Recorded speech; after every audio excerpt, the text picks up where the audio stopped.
Bienvenue dans cette nouvelle formation. N'oubliez pas, avant de commencer, vous devez avoir un compte enregistré. Avant de commencer à trader, vous devez à tout prix avoir un compte enregistré. Donc, je vais vous mettre un lien dans la description. Vous allez suivre ce lien, vous allez cliquer sur ce lien et vous allez créer votre compte en mettant seulement votre adresse email. Vous devez passer par mon lien parce que sans passer par mon lien, vous n'aurez pas accès à mon accompagnement gratuit sur notre groupe WhatsApp. Donc, créez un lien avec les liens que je vais mettre en description de cette vidéo ou sur le i qui va apparaître juste ici à l'écran à gauche ou à droite. Et puis, vous allez rejoindre notre groupe qui est dans la description et on commence tout de suite. Après avoir terminé cette vidéo, vous devriez avoir une très bonne compréhension des questions suivantes. N'hésitez pas à mettre pause sur la vidéo pour prendre des notes et rappelez-vous, chacun progresse à son rythme et il est inutile de se comparer aux autres. Maintenant, commençons l'histoire du Forex. Tout a commencé avec le système de troc. Le troc est un système d'échange de biens ou de services contre d'autres biens ou services. À l'époque, les gens échangeaient des articles comme le bétail, les céréales, l'agriculture, leurs compétences et même parfois des personnes. Ce système était facile, cependant il présentait plusieurs problèmes, comme par exemple des problèmes d'équité dans les échanges, ou des problèmes de transport pour les produits frais qui périmaient, ou encore pour le bétail qui tombait malade durant le transport. Finalement, le système de troc a été abandonné et remplacé par un système de commodités plus intermédiaire. Dans la Chine ancienne, en Afrique ou en Inde, ils utilisaient des kauris. Le Japon utilisait des unités de riz. Le shekel, un poids spécifique d'orge. Contrairement aux croyances populaires, les métaux précieux étaient rarement utilisés sous forme d'échange car ils sont très difficiles à exploiter et très rares. L'or, par exemple, a été utilisé comme monnaie que pendant des périodes relativement courtes dans l'histoire. En Chine, pendant la dynastie de Zhou, l'argent était représenté sous forme de petits couteaux et de flèches en bronze pour rapidement prendre une forme plus circulaire qui sont devenues plus tard les premières pièces de monnaie. Les premières pièces de monnaie frappées, c'est-à-dire avec leur poids gravé dessus, ont été créées en 700 avant Jésus-Christ à Lydia, qui est aujourd'hui la Turquie moderne. Ces pièces ont été fabriquées à partir d'électrum, qui était un mélange d'argent et d'or. Ces pièces de monnaie avaient beaucoup d'avantages. Désormais, les gens pouvaient les utiliser contre des biens et des services. Les pièces étaient plus faciles à transporter et grâce aux pièces frappées, il était beaucoup plus simple pour les marchands d'évaluer leur valeur en un coup d'œil plutôt que d'utiliser des balances pour mesurer le métal, ce qui était un processus parfois très long. Ce type de change a eu un gros impact dans le monde. Les pays ont commencé à adopter cette forme monétaire afin de participer au commerce extérieur. Il y avait cependant des inconvénients dans ce système de pièces. Par exemple, leur poids pouvait changer à cause de l'usure normale, ce qui a impacté leur valeur. Elles pouvaient être contrefaites, contrairement au système de troc. Des personnes limaient intentionnellement la monnaie pour en changer la valeur, ce qui était un crime punissable par la mort à l'époque. Elles étaient lourdes et dangereuses à transporter en grande quantité. Vers 700 ans après Jésus-Christ, les Chinois ont inventé le papier-monnaie, les billets de l'époque, qui étaient des reconnaissances de dettes. Effectivement, le transport des pièces en grande quantité était trop encombrant, donc le peuple de Chine ont autorisé les institutions privées à stocker leurs pièces contre des certificats sous forme papier représentant la somme des pièces qu'ils avaient personnellement stockées. Ces billets pouvaient être ensuite facilement échangés contre des pièces d'électrum. En raison de son poids léger, il était devenu beaucoup plus simple à présent de transporter des billets en grande quantité, donc d'effectuer des transactions plus conséquentes. Il était plus simple également pour le commerce extérieur de donner des valeurs spécifiques de ce que vous vouliez échanger. Lorsque Marco Polo a visité la Chine, il a ramené le concept du billet avec lui en Europe, où, à l'époque, le florin italien était utilisé et universellement accepté comme type de monnaie. Malheureusement, ces billets pouvaient facilement être falsifiés eux aussi, et bien que ces billets étaient censés être une représentation de l'argent déposé, les institutions émettaient souvent plus de billets qu'ils n'avaient d'or et d'argent, ce qui au final a diminué la confiance du public dans ces institutions. Ces institutions privées ont donné lieu à l'utilisation de banques contrôlées par le gouvernement, comme la Réserve fédérale, qui agissait de la même façon pendant le système de l'étalon or. Le papier-monnaie n'était pas populaire jusque dans les années 1600, lorsque les institutions bancaires ont été créées pour stocker l'or. Juste avant la Première Guerre mondiale, de nombreux pays ont imprimé plus de billets qu'ils n'avaient d'or, ce qui a entraîné une dévaluation de l'argent. Au point qu'en Allemagne, les gens brûlaient même des brouettes de billets pour se réchauffer l'hiver. Après la Première Guerre mondiale, plusieurs pays se sont rassemblés et se sont mis d'accord pour que leur monnaie soit désormais soutenue par l'or. Par exemple, 1 dollar était égal à une demi-once d'or. Cependant, le problème de l'or est qu'il était difficilement transportable s'il y avait besoin d'un transfert d'un pays à l'autre. De plus, les pays ont commencé à abandonner le système d'étalons or au cours de la Seconde Guerre mondiale lorsqu'ils ont commencé à imprimer beaucoup plus d'argent qu'ils n'avaient d'or pour financer leurs projets militaires. Plus ils imprimaient de l'argent, plus la valeur de l'or au dollar baissait. Après la Seconde Guerre mondiale, les pays se sont réunis pour déterminer un système de négociation monétaire qui fonctionnerait. Ils voulaient, pour tous les pays dans cet accord, un système qui leur permettrait de faire des échanges et de maintenir les taux de change fixes tout en empêchant d'imprimer plus d'argent qu'ils en avaient. Ils ont tous convenu que l'étalon or était trop rigide et ils avaient besoin d'un système qui leur permettrait de garder le contrôle sur la surimpression de l'argent tout en leur offrant de la flexibilité.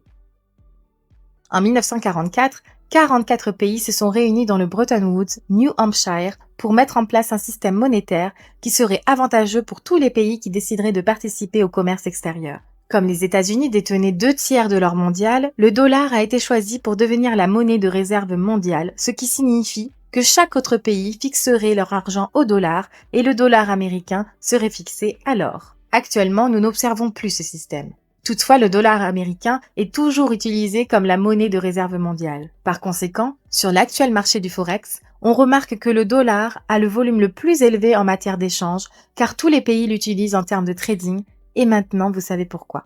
À l'issue de cette réunion, 2 types d'institutions ont été créées, le FMI et la Banque mondiale. Le travail du FMI est de prêter de l'argent aux pays qui avaient besoin d'aide pour les empêcher d'imprimer plus d'argent. Le travail de la Banque mondiale est de prêter de l'argent aux nouveaux pays en développement qui souhaitent élargir et développer leur infrastructure en empêchant aussi d'imprimer plus d'argent.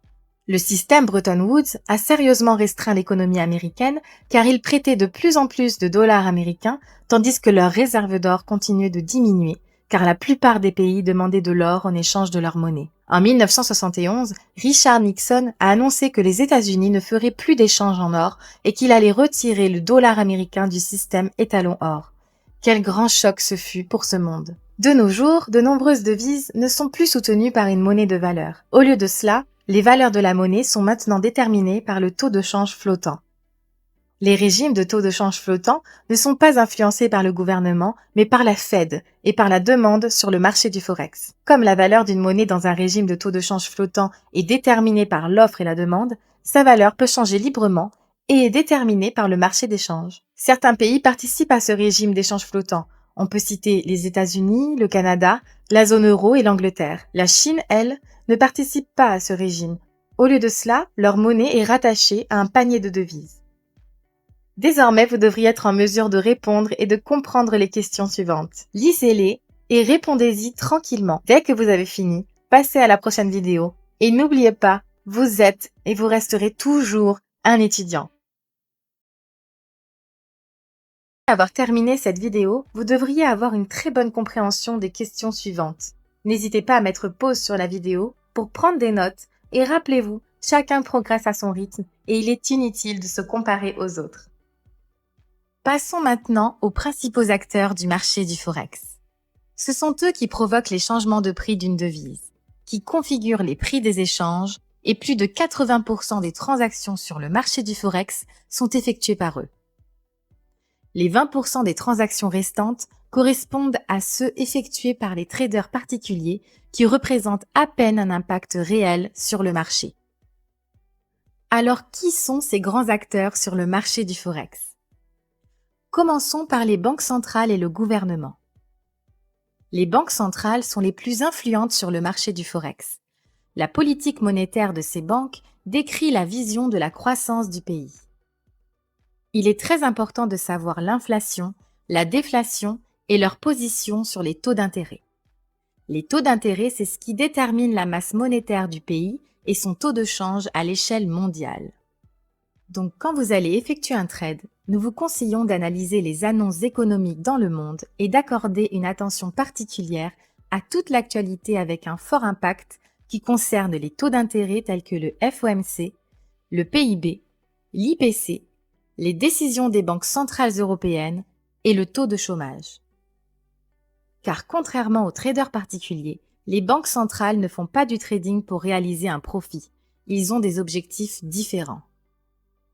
Par exemple, la Banque du Japon doit garder la valeur du yen japonais faible, parce que l'économie japonaise dépend de l'exportation des produits japonais.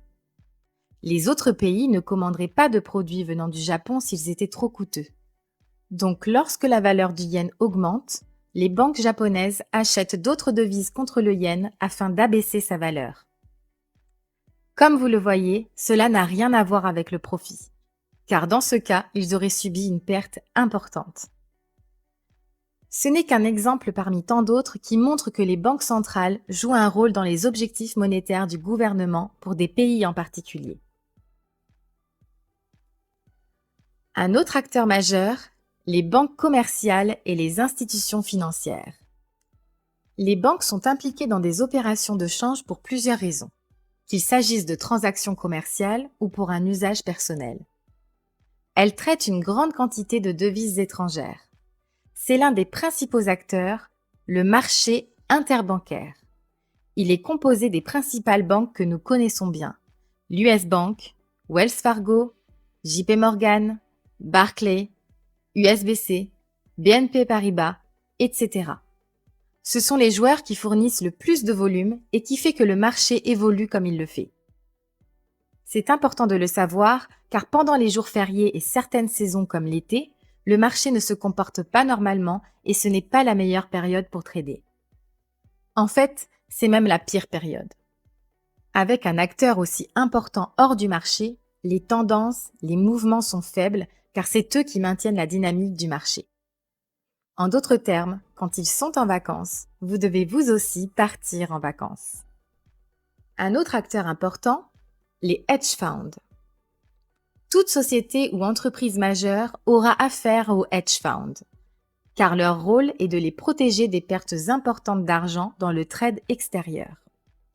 Par exemple, si une entreprise veut lancer un projet où il faudrait quelques années pour commander certaines pièces maintenant, elle serait en mesure d'obtenir ces pièces à un prix donné. Mais dans un an, le prix aura peut-être augmenté s'ils doivent commander plusieurs pièces plus tard. C'est le rôle du hedge fund de créer un contrat qui permettra aux entreprises d'acheter des pièces à un prix convenu pour plus tard afin d'économiser de l'argent maintenant sur le long terme. Ces sociétés permettent aux grandes entreprises de faire du trading extérieur en échangeant leur argent contre des devises étrangères pour faire des affaires dans ce pays en question. Un autre acteur majeur, les spéculateurs. Ils jouent un rôle majeur dans la prévision des tendances pour réaliser des bénéfices. Ce sont des investisseurs qui prennent des risques avec une expertise sur les marchés. Trop de gens veulent entrer sur le marché du Forex et trader 50 paires différentes. Limitez-vous à quelques-unes et devenez un expert sur ces paires-là. Ces investisseurs sont appelés spéculateurs en raison de leur tendance à prédire les variations de prix dans les sections les plus volatiles du marché. Ils croient ou prédisent qu'un profit élevé se produira, même si les indicateurs du marché peuvent suggérer le contraire.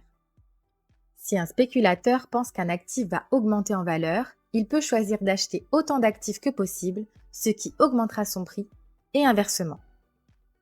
Un des spéculateurs les plus célèbres est George Soros. Il a vendu à découvert la livre sterling, ce qui lui a fait gagner son premier milliard de dollars en moins d'un mois. Vendre à découvert, c'est-à-dire qu'il a tout liquidé dans la livre sterling.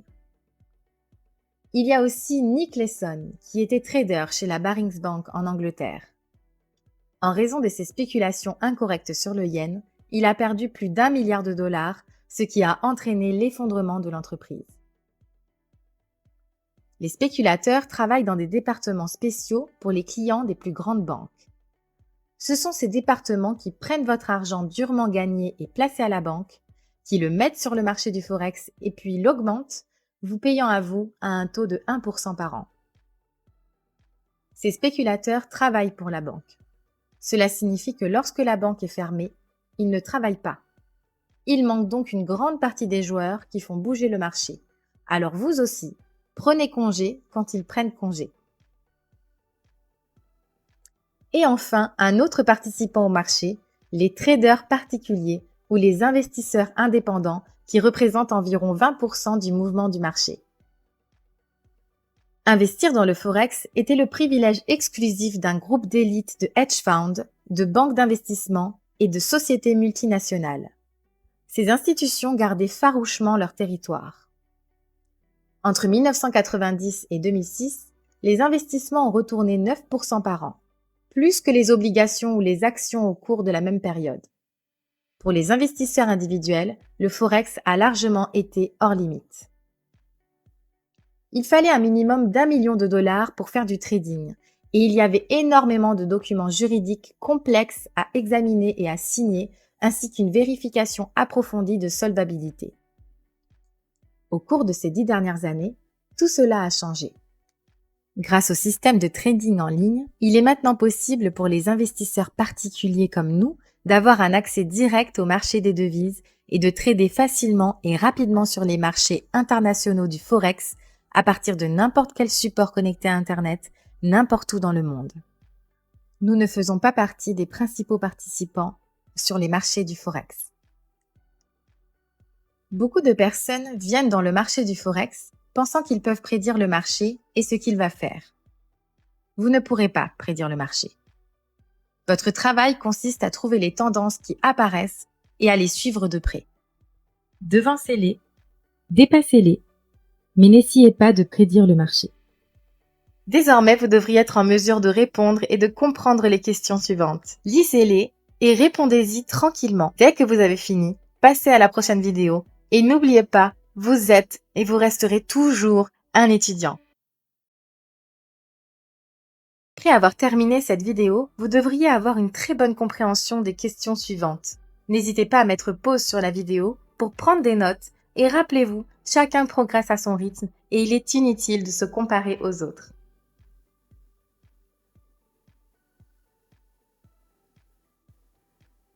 Avez-vous déjà voyagé à l'étranger? Si oui, alors vous avez probablement déjà participé au marché du Forex.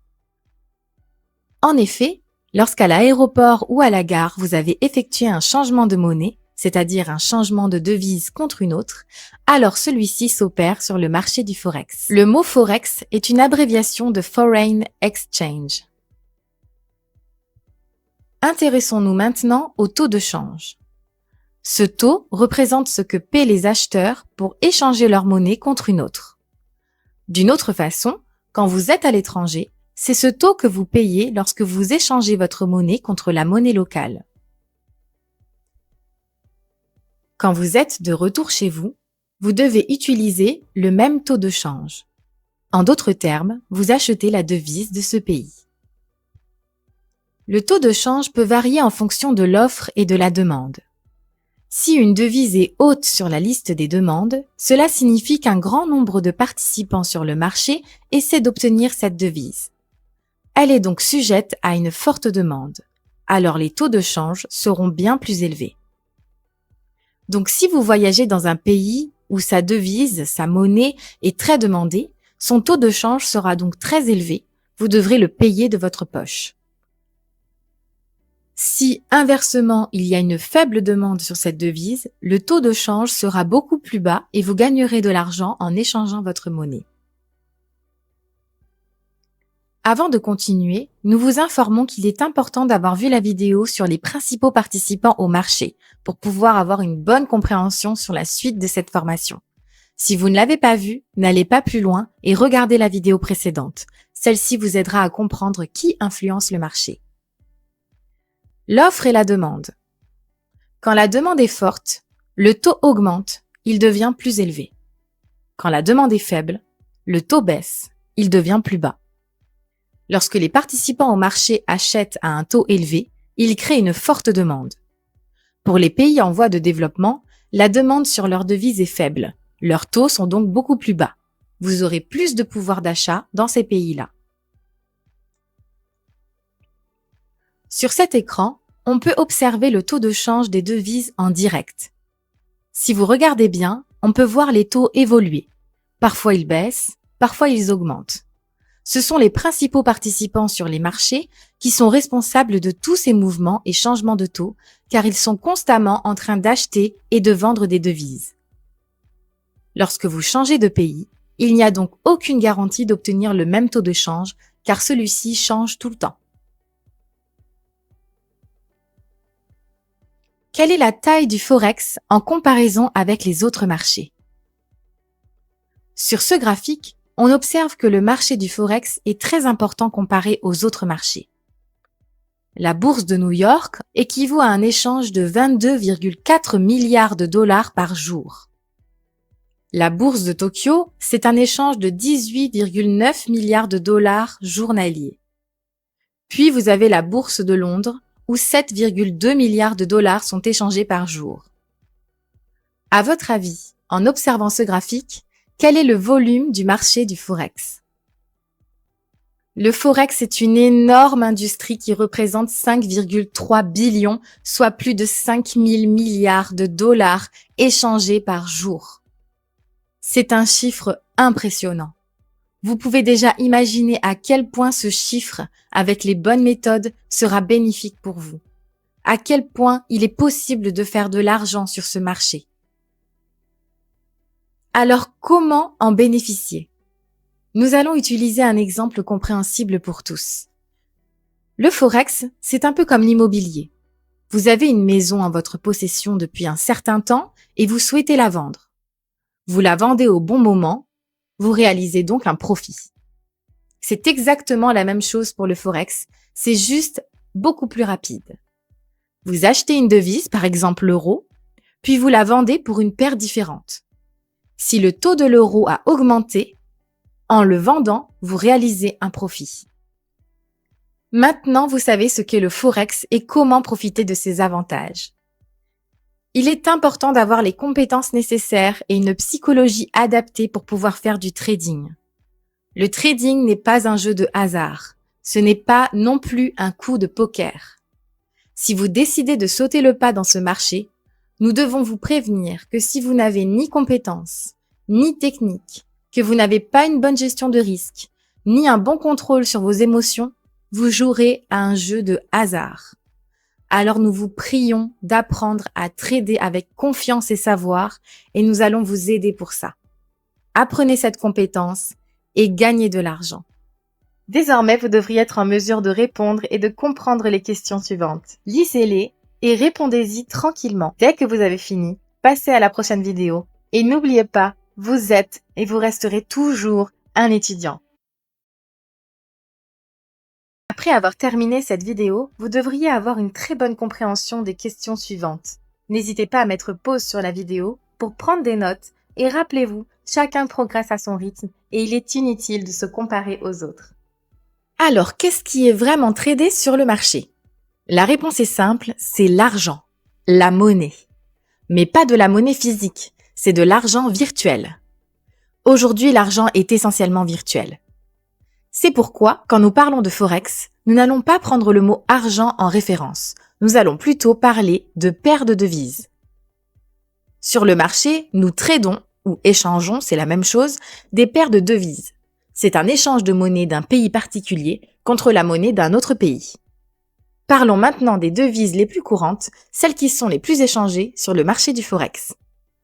La plupart des échanges se font entre le dollar américain, l'euro, le yen japonais, la livre, le dollar australien, le dollar néo-zélandais ou encore le dollar canadien. Bien sûr, il y en a d'autres, mais concentrons-nous essentiellement sur celle-ci. Merci de noter qu'il est important de s'intéresser à l'économie actuelle du pays, de la devise concernée. Admettons que vous souhaitez réaliser un bénéfice en tradant la devise d'un pays en particulier. Mais cette devise-là vient de subir un effondrement économique important. Il est logique que acheter cette devise contre une autre ne soit pas une bonne idée. Par contre, la vendre contre une autre en est une. Prenons un exemple concret. Lorsque les élections américaines ont eu lieu, tout le monde observait la fin de l'administration d'Obama et le début de l'administration de Trump.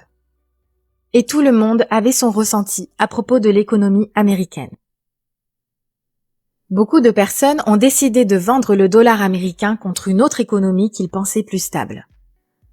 Car à ce moment-là, ils pensaient sûrement que cette élection n'était pas bonne pour l'économie américaine. Ils ont tous fini par faire le contraire. Ils ont finalement vendu la devise du pays qu'ils pensaient être plus stable et de racheter le dollar américain. Ce type d'échange arrive très fréquemment. Ils sont tous basés sur le ressenti de l'économie d'un pays. On appelle ça le sentiment du marché. Il y a certaines paires de devises qu'on appelle les paires majeures, les paires principales. Il s'agit de toutes les paires de devises incluant le dollar américain, l'USD. Toutes paires associées au dollar américain sont considérées comme principales. Quand vous regardez cette image, vous avez l'euro USD, l'USD JPY, le GBP USD.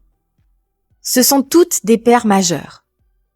Nous vous conseillons de noter les surnoms anglais de ces paires car beaucoup de personnes s'y réfèrent. Il vous sera utile de les connaître afin de mieux comprendre le vocabulaire qu'utilisent certains traders. Certaines paires de devises sont appelées les paires croisées. Elles font partie des paires dites mineures, car elles n'incluent pas le dollar américain. Important, même si ces paires croisées sont appelées paires mineures, cela ne veut pas dire que ce sont les paires les moins échangées sur le marché. Ça reste des paires intensivement échangées dans le monde du Forex. N'hésitez pas à mettre pause sur la vidéo. Nous avons ici les paires croisées du yen, de l'euro et d'autres par la suite. Puis nous avons les paires de devises exotiques. Elles sont associées à une monnaie dont l'économie est émergente, comme par exemple le dollar du Hong Kong, le rouble russe, la roupie indienne ou encore le peso mexicain. Ces paires exotiques sont les moins échangées sur le marché du Forex. Nous ne vous conseillons pas de trader ces paires-là car elles sont tout simplement rarement tradées par les principaux participants sur le marché et ont donc une faible volatilité, donc une faible probabilité de faire de réels bénéfices. Rassurez-vous, vous n'aurez pas besoin de retenir toutes ces paires pour trader efficacement. Comme ces paires ne sont que rarement tradées, votre broker devra travailler beaucoup plus dur afin de trouver quelqu'un qui voudra bien échanger votre devise contre la sienne. Voici nos conseils concernant les paires de devises. Le premier conseil est de choisir que quelques paires, pas plus de 5 pour commencer, et d'observer leur comportement. Le matin, le soir, la nuit, le lundi, le mardi, apprenez à les connaître. En comparaison, c'est un peu comme si vous vouliez apprendre à connaître une personne qui vous plaît. Vous ne pouvez pas accorder votre attention sur plusieurs personnes à la fois, car vous allez vous informer sur elle, sur ce qu'elle aime, sur ce qu'elle n'aime pas, et il serait trop dur de retenir toutes ces diverses informations pour plusieurs personnes. Étudiez que certaines paires, pas plus de 5, et quand vous vous sentirez à l'aise avec elles, vous pourrez en rajouter des nouvelles. Un autre conseil, tenez un journal de trading et commencez avec les paires les plus courantes. Évitez les paires exotiques, ainsi que les paires trop agressives telles que le JPY, la livre ou encore l'or. Sur ce graphique, on observe que seulement 8 paires de devises représentent 72% du volume sur le marché du Forex. C'est sur ces paires-là que nous vous conseillons de vous concentrer, notamment l'euro USD et l'USD JPY. Tout simplement parce que vous trouverez plus facilement quelqu'un pour échanger avec vous, car ce sont les paires les plus utilisées sur le marché. De nombreuses banques travaillent en permanence sur ces paires et il y aura beaucoup de volatilité. Désormais, vous devriez être en mesure de répondre et de comprendre les questions suivantes. Lisez-les et répondez-y tranquillement. Dès que vous avez fini, passez à la prochaine vidéo. Et n'oubliez pas, vous êtes et vous resterez toujours un étudiant. Après avoir terminé cette vidéo, vous devriez avoir une très bonne compréhension des questions suivantes. N'hésitez pas à mettre pause sur la vidéo pour prendre des notes et rappelez-vous, chacun progresse à son rythme et il est inutile de se comparer aux autres. Dans cette vidéo, nous allons employer un vocabulaire spécifique. Assurez-vous de bien noter tous ces mots de vocabulaire car ils s'avéreront très utiles pour la suite de cette formation. Commençons par le mot spread. Vous entendrez ce mot souvent. Le spread, c'est ce que vous facture votre broker. C'est l'écart de prix entre deux devises. Par exemple, si vous achetez de l'euro contre du dollar américain, la différence entre les taux de change correspond au spread, à la facturation de votre broker. Dans cette image, votre broker prend 1,4 pips de votre trade. Donc si vous voulez savoir combien de pips votre broker va vous prendre, il vous suffit de faire la soustraction entre la cotation des deux devises que vous souhaitez échanger.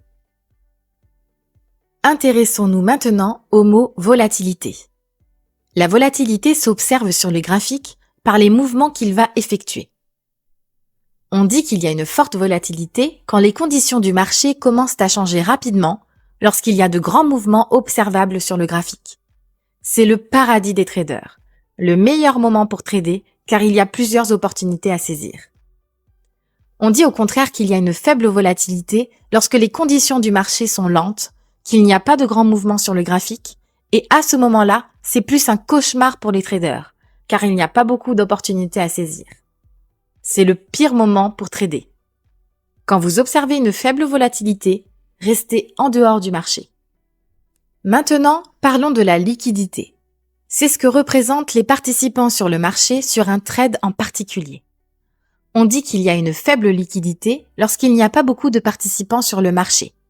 C'est le pire moment pour trader. Et au contraire, on dit qu'il y a une forte liquidité lorsqu'il y a beaucoup de participants sur le marché. C'est alors le meilleur moment pour trader. Il y a généralement beaucoup plus de liquidité lors d'importantes annonces économiques, c'est pourquoi il est important de s'intéresser à celles-ci. Que vous regardiez les informations ou non, il est bon de savoir quand certains événements majeurs se produiront afin que vous puissiez vous préparer. Le dernier mot de vocabulaire est le mot volume. Il représente le volume des échanges mis en place par les participants sur le marché. Un fort volume, c'est quand les participants effectuent beaucoup d'échanges sur une paire. Un faible volume, c'est lorsqu'ils n'effectuent pas beaucoup d'échanges. Certaines paires de devises auront des volumes plus élevés en fonction de la session dans laquelle vous allez trader. Par exemple, pendant les périodes de vacances, la fin de la session de Londres, le début de la session de Sydney, il y a un volume très faible. Peu d'échanges sont effectués. Maintenant, parlons des différentes sessions de trading. Pendant ces sessions, quel est le meilleur moment pour trader? La première chose à savoir est qu'il y a 4 principales sessions de trading. Il y en a de plus petites à l'intérieur de chacune d'entre elles, mais nous allons parler des 4 principales. Vous les voyez sur cette image. Regardez-les bien, retenez-les, prenez des notes, nous allons parler de chacune d'entre elles. Commençons par la session de Sydney. Sur le marché du Forex, la session de Sydney est officiellement l'ouverture d'une journée de trading. C'est la plus petite et la plus calme des sessions. Les paires avec le plus gros volume que vous verrez sur ce marché est l'OD, le dollar australien, et le NZD, le dollar néo-zélandais. C'est ces devises qui auront le plus gros volume d'échanges car cette session correspond tout simplement à l'économie de leur pays. Vous voyez les horaires en bas de l'image. La session de Sydney commence à 22h et se termine à 7h, heure de Paris. Après la session de Sydney, passons maintenant à la session de Tokyo. Elle débute à minuit et se termine à 9h, heure de Paris. C'est la deuxième session du marché du Forex. Tokyo est le 3e centre mondial d'échange. Elle représente 6% des transactions sur le marché du Forex. En effet, le JPY est la 3e devise la plus tradée dans tout le Forex. Évidemment, le yen est la devise la plus échangée pendant cette période, ça veut donc dire qu'il y a un fort volume sur les paires JPY. La session de Sydney et celle de Tokyo font partie de la session qu'on appelle la session asiatique. C'est une session avec une faible liquidité et un faible volume. Votre broker prendra de plus grands spreads sur celle-ci, car il y a peu de participants sur le marché prêts à échanger. Bien sûr, vous pourrez avoir de bons échanges sur cette session, mais ce n'est pas l'endroit pour générer de grands bénéfices et vos spreads seront plus élevés. Maintenant, parlons de la plus grande session de tout le Forex, la session de Londres. Elle débute à 8h et se termine à 17h, heure de Paris. C'est la 3e session officielle, dans le sens chronologique, d'une journée de trading, et c'est la plus grande et la plus volatile de toutes les sessions. Les paires affectées sont la livre sterling, l'euro et le franc suisse. La session de Londres correspond aussi à la session européenne. C'est la place financière historique du trading. En effet, l'Europe a toujours été le centre du trading. 34% de toutes les opérations liées au Forex ont lieu ici. Vous verrez donc une très forte liquidité, de forts volumes d'échanges et de faibles spreads. Vous observerez aussi d'importantes annonces économiques pendant cette session. Les yeux seront rivés sur ces paires, quelles que soient les monnaies avec lesquelles on les échangera, comme la livre sterling et le dollar, ou la livre et le yen. On est donc sur une période propice pour générer des bénéfices. Nous vous conseillons de planifier vos trades avant, lors de la session asiatique par exemple, car la session de Londres n'est pas une période de planification. C'est une période où il faut être prêt à prendre position.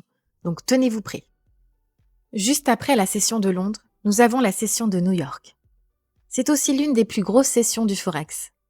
Elle débute à 13h et se termine à 22h, heure de Paris. C'est la 4e et dernière session qui marque la fin d'une journée de trading, même si le Forex évolue 24 heures sur 24. C'est la fin du cycle et nous retournons à la session de Sydney après celle-ci. 85% des échanges impliquent le dollar américain. Vous pouvez donc vous attendre à de grands mouvements pendant la session de New York. D'importantes annonces économiques auront lieu au début de la session new-yorkaise. Les paires qui seront drastiquement affectées où vous observerez une volatilité importante sont le dollar américain et le dollar canadien.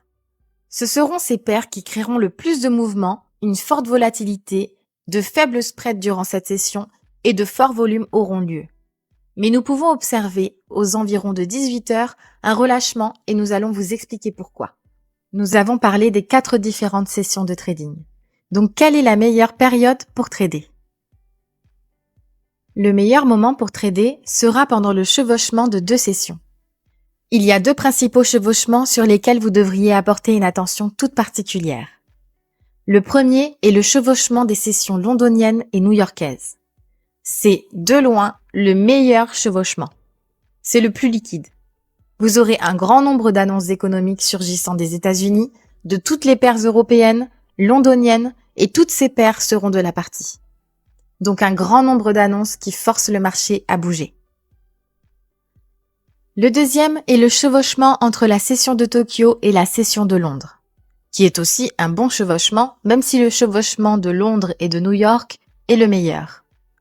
Bien entendu, vous pourrez réaliser des bénéfices sur n'importe quelle période de session.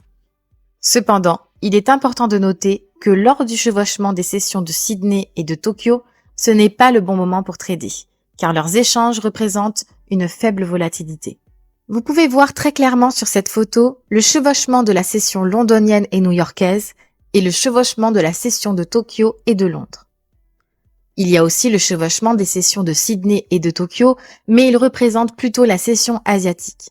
C'est une session calme, peu d'annonces économiques apparaissent et ce n'est pas une bonne période pour réaliser de gros bénéfices. Les pires moments pour trader sont après la fermeture de la session de Londres, pendant la session new-yorkaise, à peu près vers 18h heure de Paris, quand le chevauchement s'arrête. Pendant le début de la session de Sydney, ce n'est pas non plus une bonne période. Quand la session de New York ferme et que la session de Sydney ouvre, ce n'est pas du tout le bon moment pour trader, comme quasiment toute la session asiatique.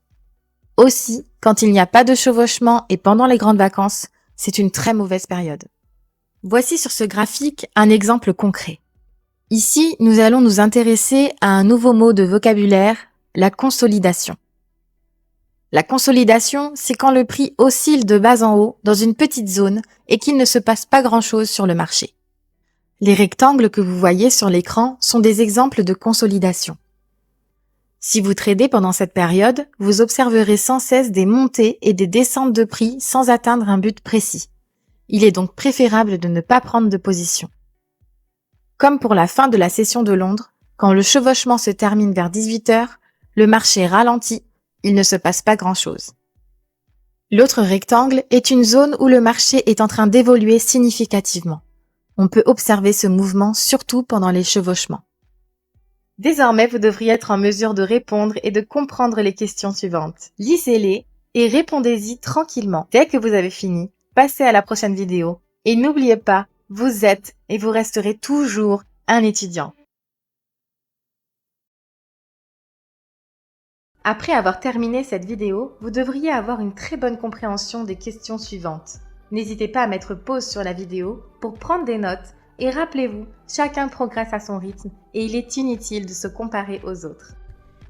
Le vocabulaire de cette vidéo sera buy, achat, sell, vente, long, qui signifie un achat, short, qui signifie une vente, bulls, qui veut dire taureau, mais qui est utilisé sous le terme de bullish, qui veut dire haussier, et enfin bears, qui signifie ours, utilisé sous le terme de bearish, qui veut dire baissier.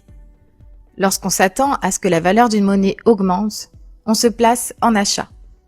Lorsqu'on s'attend à ce que la valeur d'une monnaie baisse, on se place en vente.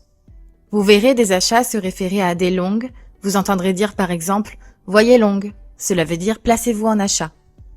Ou encore « voyez short », cela veut dire « placez-vous en vente ». Ou vous pourrez entendre dire « je suis short sur Euro-USD » ou encore « je vois longue sur le NZD-USD ». Regardez l'image du taureau contre l'ours.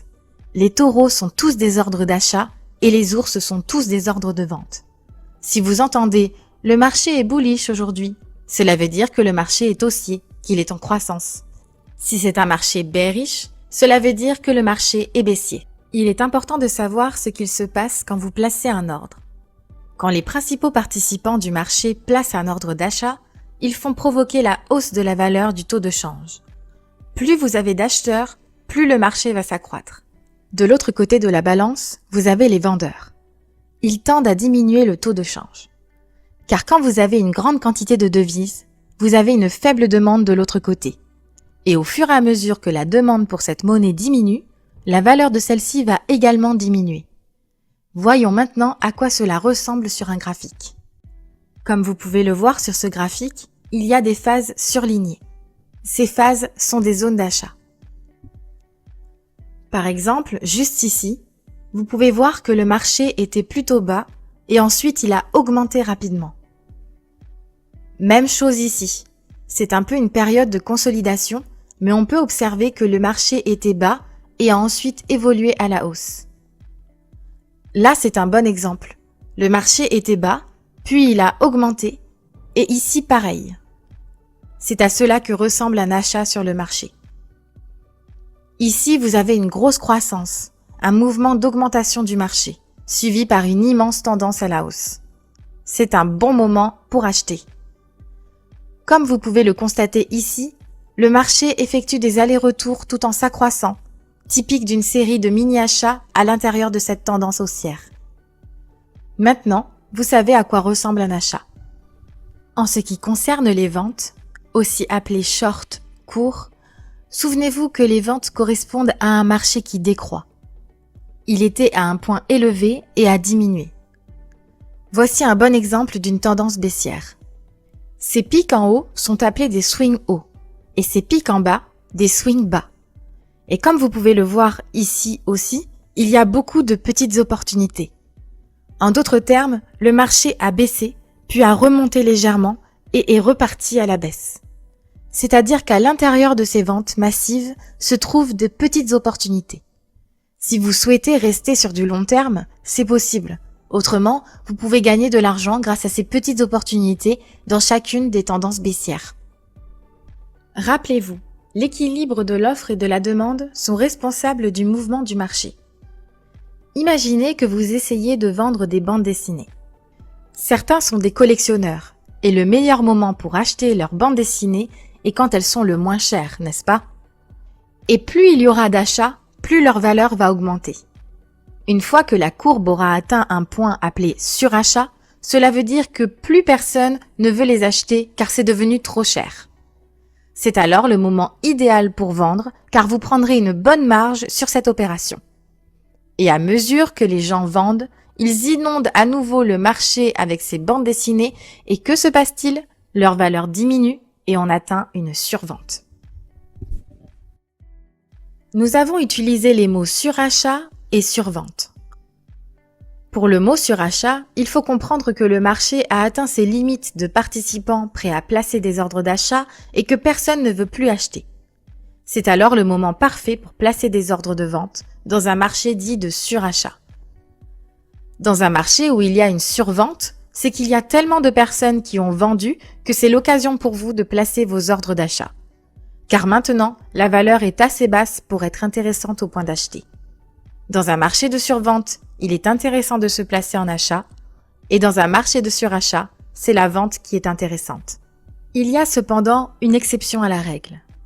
Occasionnellement, quand le marché est dans une forte tendance haussière, il peut alors être en surachat pour une certaine période. Il est important de ne pas aller contre la tendance dans cette situation car il va continuer d'évoluer dans ce sens. Cela va de soi également pour une grande tendance baissière.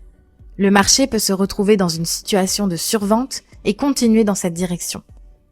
Il est d'usage commun de dire que la tendance est votre amie.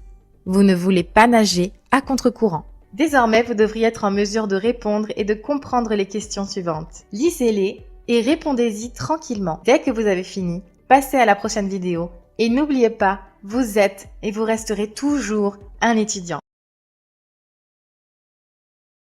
Après avoir terminé cette vidéo, vous devriez avoir une très bonne compréhension des questions suivantes.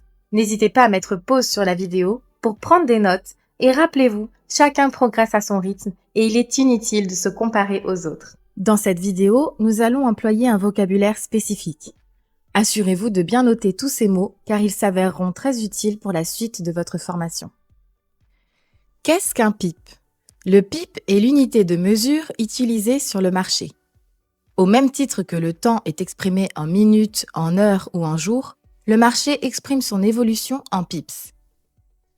Quand le marché s'accroît, il augmente d'un certain nombre de pips, et inversement quand le marché baisse. Voici un exemple. Admettons que vous rentrez en achat sur NZD/USD à 4.56567 et vous sortez à 4.56772. Combien de pips avez-vous gagné? Rappelez-vous que le pip correspond à la quatrième chiffre après la virgule. Pour calculer le nombre de pips, commencez par soustraire les deux prix. Peu importe le sens dans lequel vous allez les soustraire, il se peut que vous vous retrouviez avec un chiffre négatif. Si c'est le cas, ignorez-le, ce n'est pas important. Dans cet exemple, nous allons faire le calcul suivant. 4.56772 moins 4.56567, le résultat est 0.00205. Ensuite, nous allons diviser ce résultat par 0.0001 pour trouver la quatrième décimale. Vous obtenez 20.5, ce qui veut dire que sur NZD/USD, vous avez gagné 20.5 pips. Il y a aussi une solution alternative, plus simple à utiliser. Il vous suffit de soustraire les deux prix et de déplacer la virgule de 4 rangs vers la droite. Vous obtenez alors le même résultat, 20.5 pips. Intéressons-nous rapidement à la pipette. La pipette est la cinquième décimale, le cinquième chiffre après la virgule. Dans notre formation, ce n'est pas très important, mais c'est à connaître car certains brokers proposent des offres allant jusqu'à 5 chiffres après la virgule pour être plus précis. Mais c'est seulement à titre d'information, gardez en tête le PIP, c'est celui qui nous intéresse le plus. Revenons donc aux pips avec un deuxième exemple, toujours en achat sur NZD/USD. Admettons que vous rentrez à 1.09892 et que vous sortez à 1.16971. N'hésitez pas à mettre pause sur la vidéo, à sortir vos calculatrices pour soustraire ces deux prix. Le résultat obtenu est 0.07079. Le PIP, la quatrième décimale, est le chiffre 7 et juste après, à la cinquième décimale, vous retrouvez la pipette qui correspond au chiffre 9. Comme dans le premier exemple, nous pouvons maintenant diviser ce résultat par 0.0001 pour trouver le quatrième chiffre après la virgule. Sinon, on peut également utiliser la solution alternative qui est plus simple. Le résultat obtenu est 0.07079.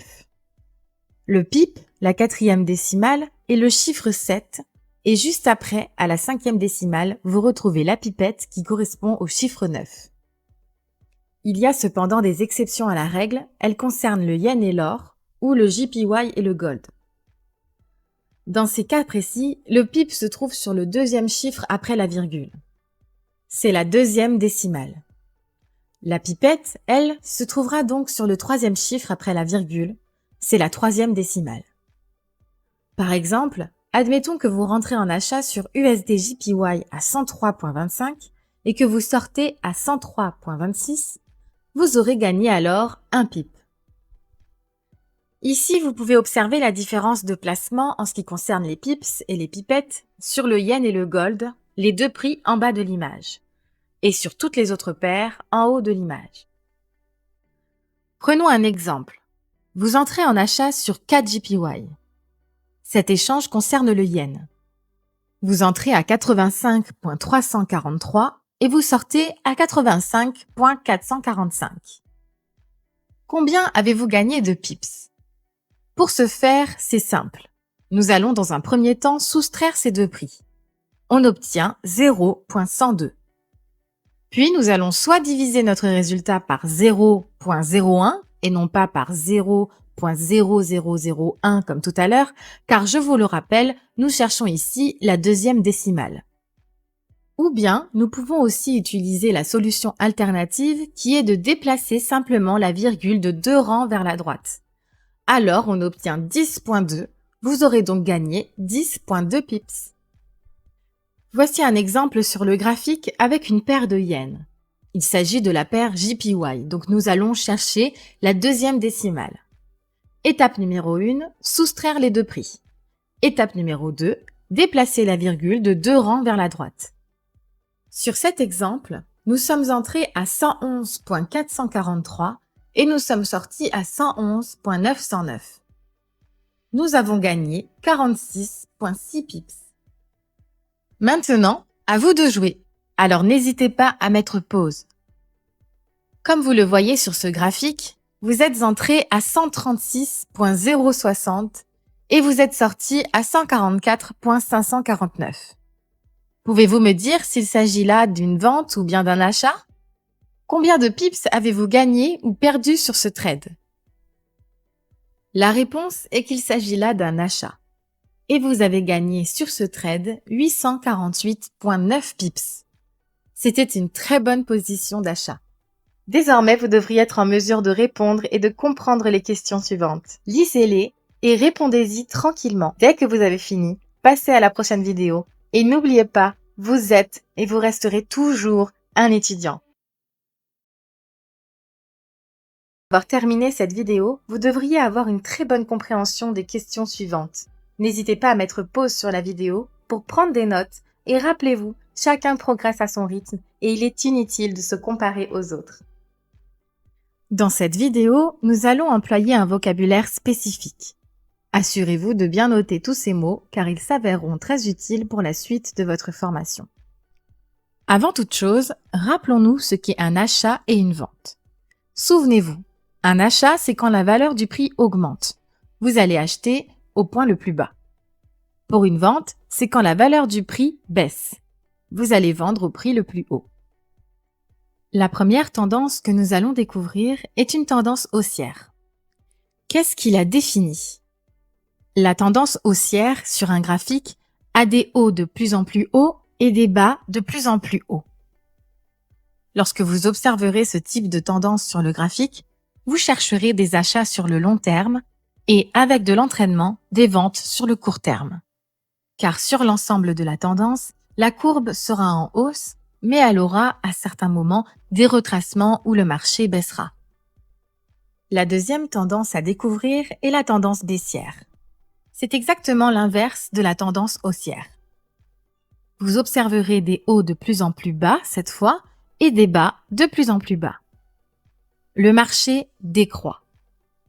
Vous vous placerez en vente à long terme et en achat sur du court terme. Le marché peut aussi être de manière linéaire. On dit qu'il consolide ou qu'il hésite. La consolidation, c'est lorsque le prix oscille de bas en haut dans une petite zone. Le prix stagne. Ce n'est pas la meilleure situation pour rentrer en position. Voici ce à quoi ressemble une consolidation sur un graphique. On observe ici une zone sur le marché où le prix stagne, il est indécis, il consolide. Exemple ici, avec des consolidations sur des petites zones. Les consolidations sont aussi des signes que le marché veut se retourner. À vous de bien placer votre ordre au bon moment. Comme précisé plus tôt, évitez de rentrer en position pendant que le marché consolide. Il sera plus intéressant de trader dans le sens de la tendance, qu'elle soit baissière ou haussière. Rappelez-vous une chose, la tendance est votre amie. Suivez-la et n'allez pas contre elle. Ici, nous sommes sur une tendance baissière. On observe des hauts de plus en plus bas et des bas de plus en plus bas. Le plus intéressant est de vous placer en vente au bon moment, c'est-à-dire au plus haut du graphique. Il est possible aussi de se placer plus tard, mais ce n'est pas la meilleure entrée. Dans une tendance baissière, ne cherchez pas d'achat, cherchez une vente pour aller dans le sens de la tendance. Souvenez-vous, la tendance est votre ami. Désormais, être en mesure de répondre et de comprendre les questions suivantes. Lisez-les et répondez-y tranquillement. Dès que vous avez fini, passez à la prochaine vidéo et n'oubliez pas, vous êtes et vous resterez toujours un étudiant. Après avoir terminé cette vidéo, vous devriez avoir une très bonne compréhension des questions suivantes. N'hésitez pas à mettre pause sur la vidéo pour prendre des notes et rappelez-vous, chacun progresse à son rythme et il est inutile de se comparer aux autres. Un chandelier est composé de bougies. La bougie est composée d'une partie large, appelée corps, et d'une partie plus fine, appelée mèche. Ces bougies peuvent vous indiquer beaucoup d'indices sur la direction que va prendre le marché. La bougie vous permettra de voir le prix d'ouverture, de fermeture et les points les plus hauts et plus bas que le prix est atteint. Regardons plus en détail la création d'une bougie. Elle ouvre, atteint son prix le plus haut, le plus bas et enfin se ferme. Le haut de la mèche correspond au point le plus haut que le prix est atteint et le bas de la mèche correspond au point le plus bas que le prix est atteint. Dans le cas d'une bougie baissière, comme sur cette image, le haut du corps de la bougie correspond à l'ouverture du prix et le bas du corps correspond à la fermeture du prix. Dans le cas d'une bougie haussière, c'est le bas du corps de la bougie qui correspond à l'ouverture et le haut du corps de la bougie qui correspond à sa fermeture. Soyez attentifs car sur cette image, il s'agit d'une bougie baissière. Pour une bougie haussière, vous n'avez pas la même ouverture et fermeture. Les bougies correspondent à un temps précis. Elles peuvent correspondre à 5 minutes, à 4 heures, à une semaine ou même à 1 mois. Vous pourrez facilement configurer le temps de votre bougie, on appelle ça une time frame. Les mèches vous aideront à prendre des décisions sur le marché. Vous pourrez parfois observer de grandes mèches comme sur la bougie A, ou vous pourrez en observer avec des mèches plus courtes comme sur la bougie B. Par exemple, nous savons maintenant que le haut des mèches correspond au prix le plus haut sur cette bougie. Quand vous voyez une bougie avec une grande mèche, il faut comprendre que le marché a tenté d'évoluer dans cette zone, mais n'y est pas resté. Ça peut être un signe d'un possible retournement de situation ou d'une consolidation. Dans la suite de votre formation, on vous donnera plus d'informations sur le price action, sur l'interprétation des chandeliers et des bougies. On observe sur ce graphique, dans les petites régions surlignées, plusieurs mèches qui ont atteint leur point le plus haut ou leur point le plus bas dans une même zone. Nous l'apprendrons plus tard, mais les mèches rebondissent généralement sur une zone clé qui s'appelle support et résistance. C'est le signe d'un potentiel retournement de situation. Soyez attentifs à ces mèches.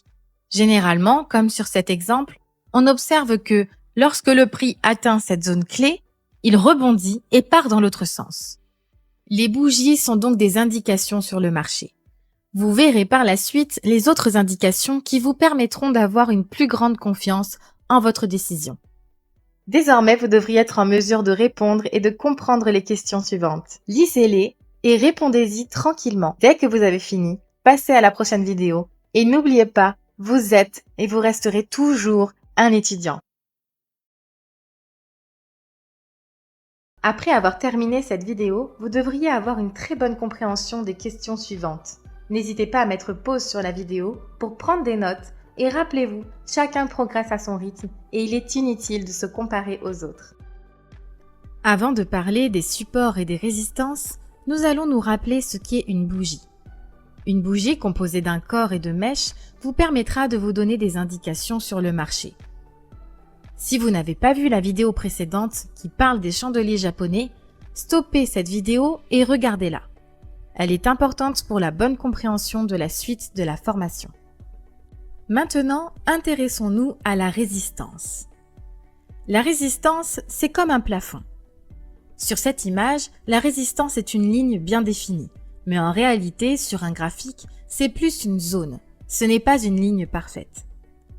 On observe ici que les mèches touchent la résistance mais ne vont pas au-delà.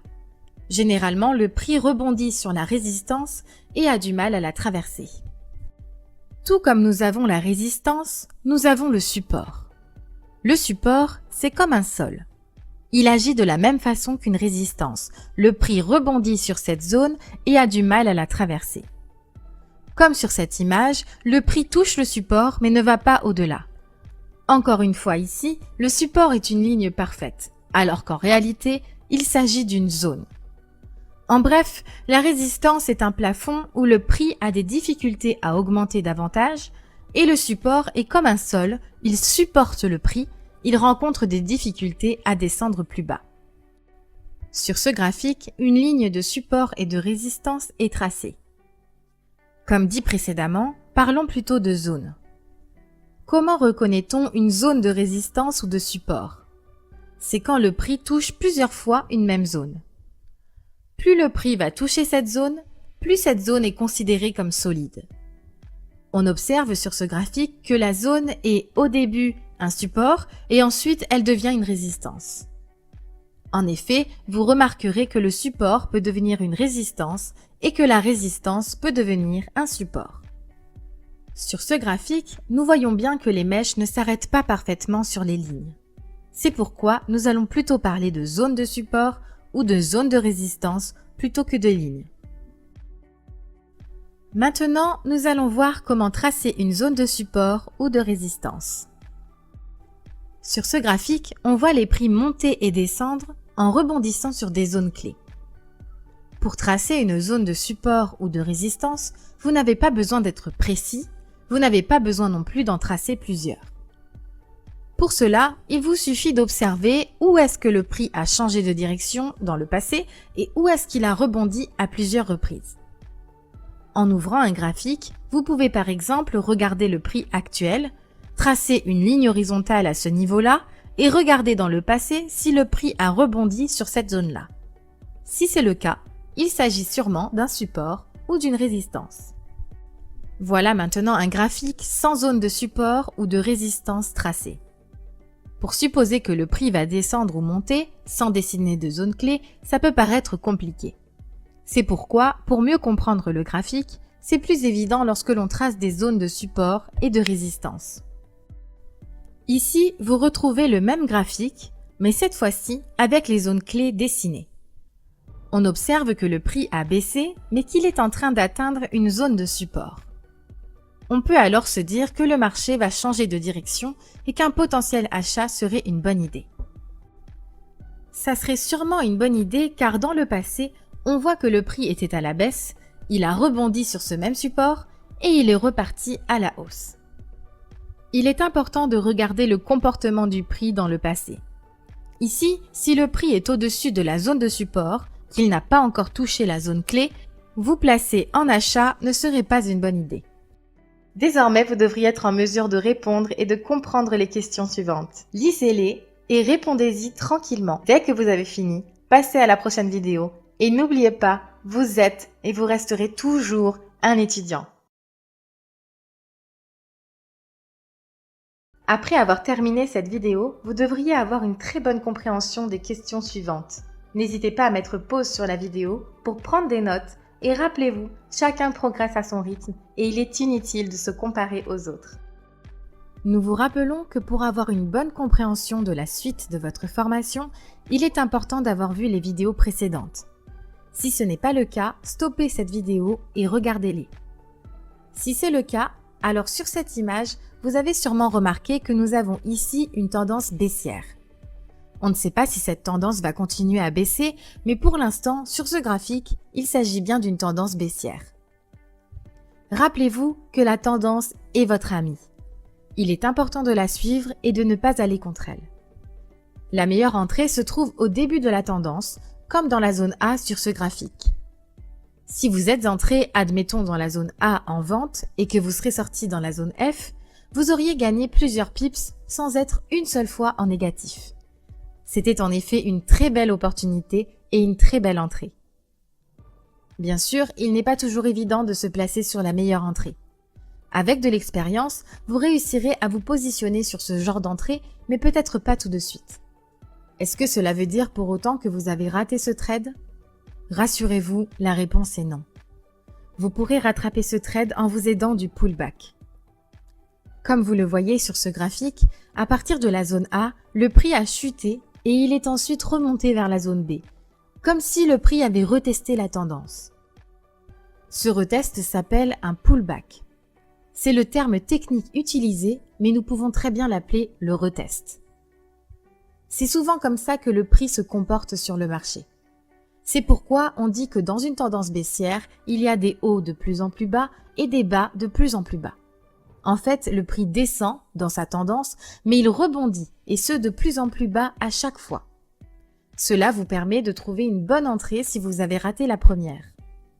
Par exemple ici, le prix reteste sur la zone B et rentrer en vente sur cette zone-là est très bien, car souvent quand le prix commence à se retourner légèrement, il est ensuite comme attiré par la tendance, puis la suit, pour ensuite venir la retester et repartir sous l'impulsion de la tendance, comme si le prix reprenait son souffle. Attendre le pullback est un bon moment pour entrer dans le marché. Si vous ratez l'entrée B, vous pouvez vous placer sur le prochain pullback sur l'entrée C dans cet exemple. Regardez les chiffres maintenant. Ils vous montrent les pires moments pour entrer. Lorsque vous remarquerez que vous avez raté une entrée, il ne faut pas vous précipiter et rentrer dans le marché à la va-vite.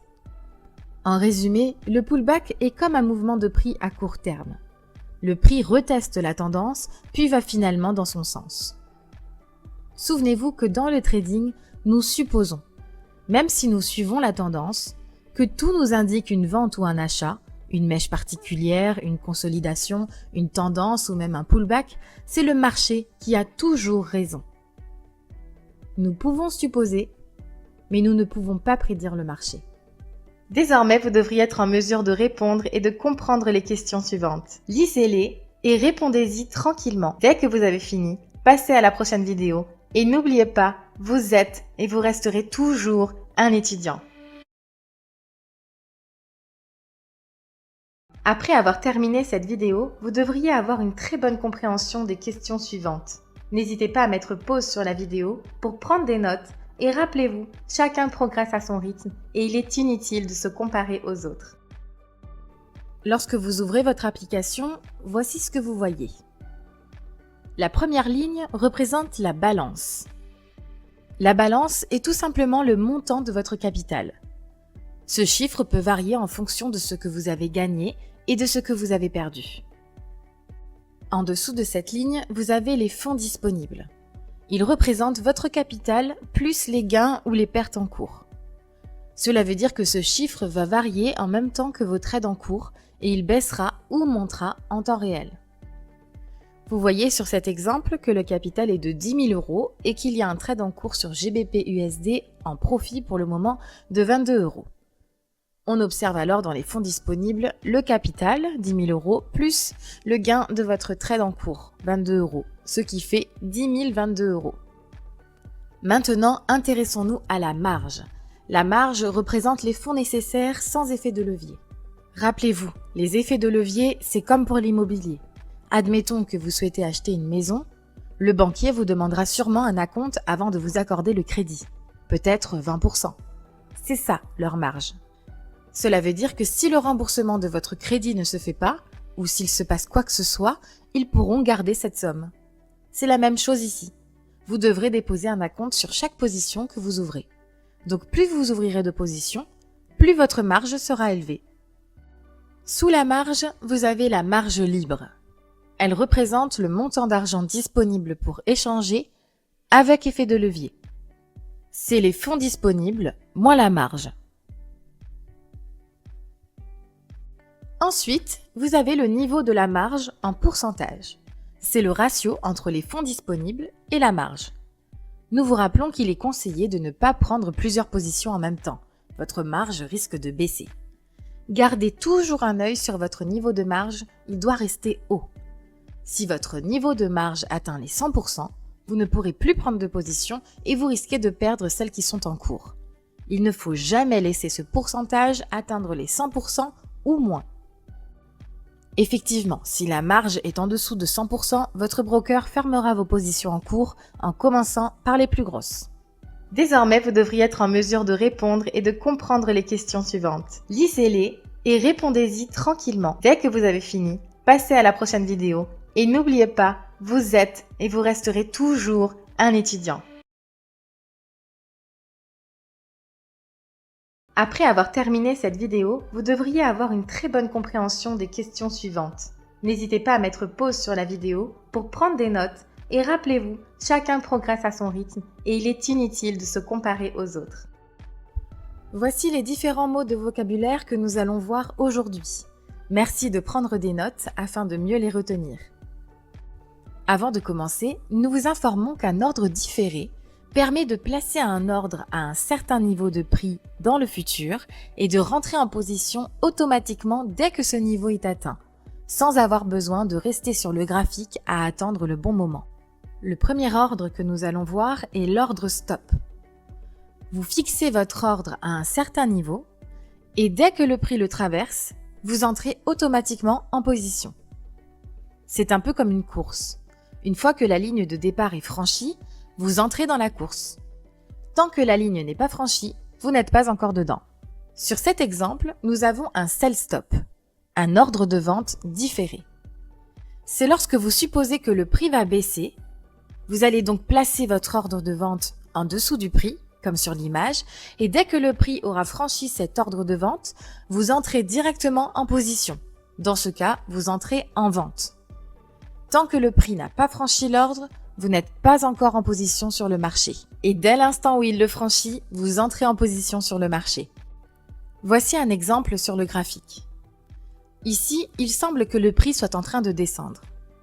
Nous allons supposer que si le prix descend jusqu'ici, où nous avons tracé une ligne horizontale, il serait opportun de vendre. Nous allons donc placer un sell stop sous le prix. Dès que le prix franchira l'ordre, vous rentrerez en vente. Et ça, même si vous n'êtes pas sur le marché à ce moment-là ou si vous êtes occupé à faire autre chose. Et maintenant, voyons les buy stop. C'est un ordre d'achat différé. C'est lorsque vous supposez que le prix va augmenter, vous allez donc placer votre ordre d'achat au-dessus du prix. Et dès que le prix aura franchi cet ordre d'achat, vous entrez directement en position. Tant que le prix n'a pas franchi l'ordre, vous n'êtes pas encore en position sur le marché. Et dès l'instant où il le franchit, vous entrez en position sur le marché. Le deuxième ordre que nous allons voir est l'ordre limite.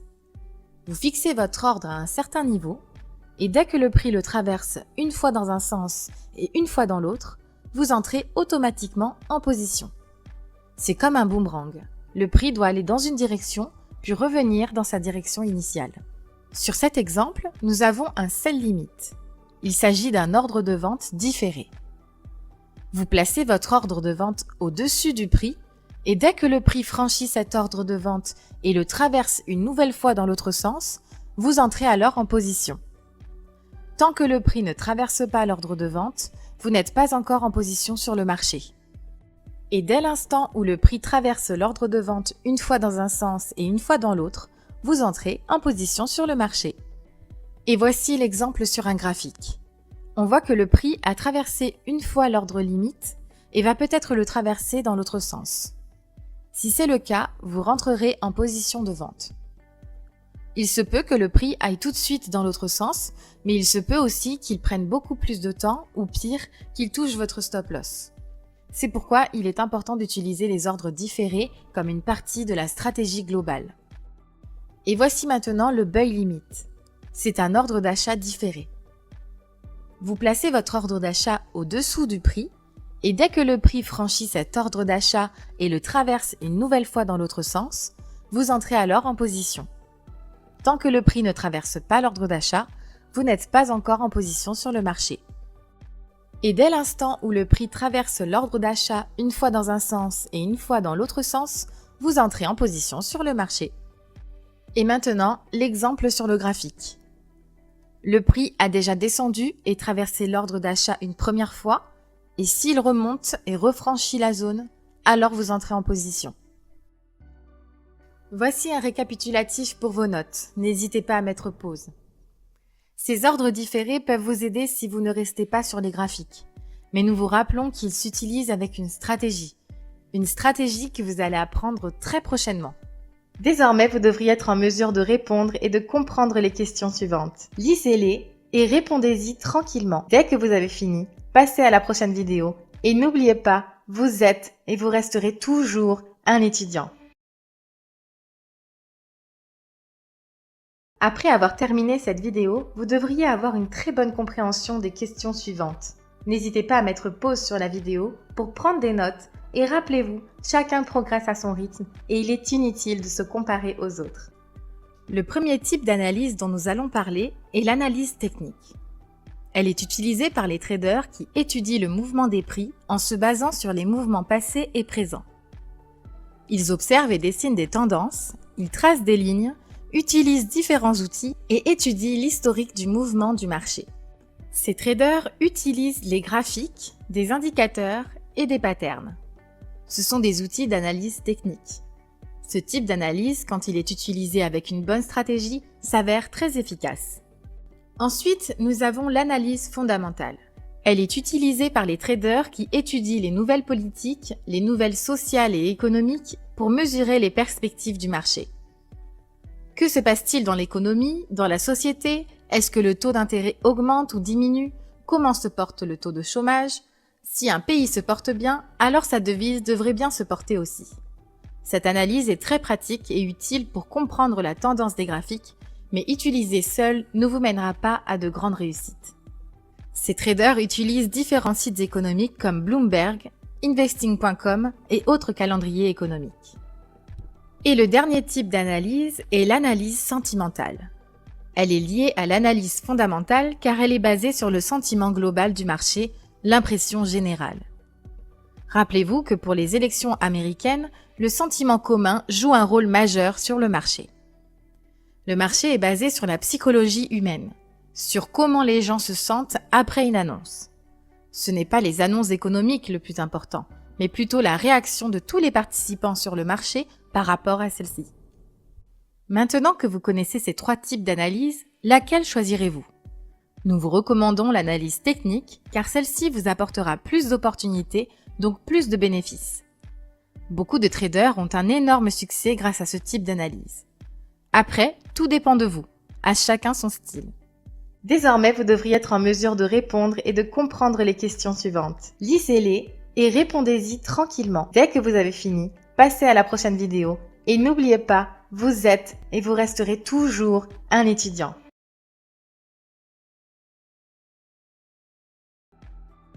Sur ce graphique, nous allons vous montrer comment tracer un support ou une résistance. Grâce au point de croisement, on peut remarquer les zones où le prix rebondit. Par exemple, juste ici.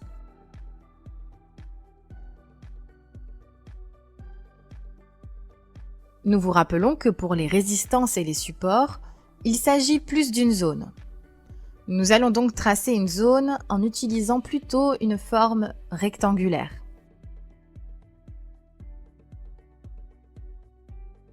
Maintenant, on va essayer d'en trouver d'autres. Il y en a plein. Par exemple, juste ici.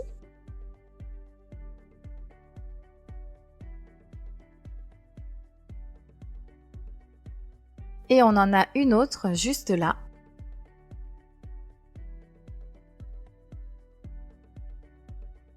On peut en trouver plusieurs, mais définir les plus importantes suffit. Encore une belle zone ici, juste en haut.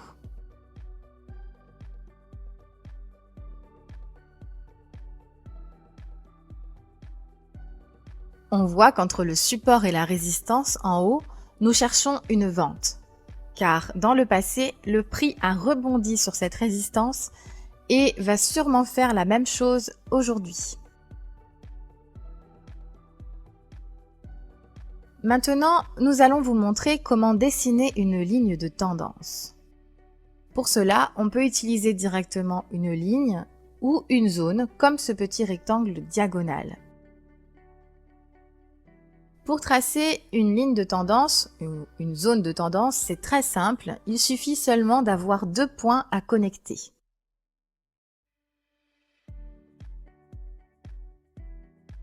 On connecte les 2 points.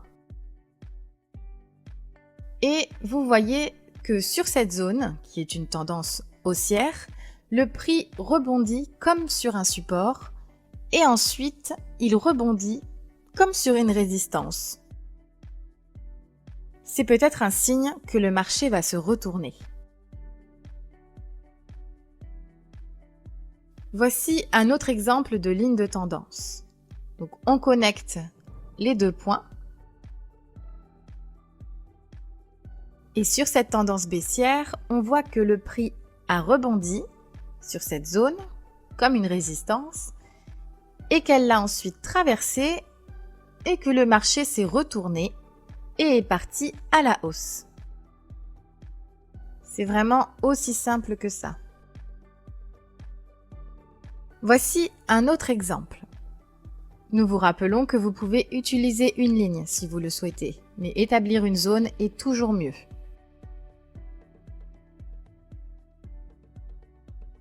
Donc ici, nous avons une tendance baissière. Il suffit que de 2 points à relier. Là, ici, nous en avons plusieurs. Et là, on observe que le prix rebondit sur la zone comme une résistance. Il la traverse et est légèrement remonté, puis a commencé à consolider. Et juste avant, on avait une tendance haussière. Et le prix, on voit qu'il a rebondi comme sur un support. Il l'a ensuite traversé, s'est consolidé, puis est parti à la baisse. Désormais, vous devriez avoir une très bonne compréhension de cette formation. Passez à la prochaine vidéo et n'oubliez pas, vous êtes et vous resterez toujours un étudiant.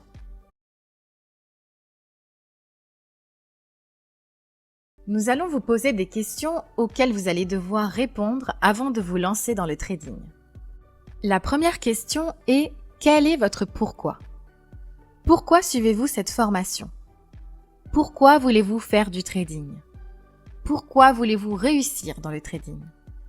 Cette question est valable pour toutes les choses que vous entreprenez dans votre vie quotidienne. Pourquoi vous faites ce que vous êtes en train de faire? Qu'est-ce qui vous motive? Est-ce que vous faites ça pour vos enfants? Pour vos parents?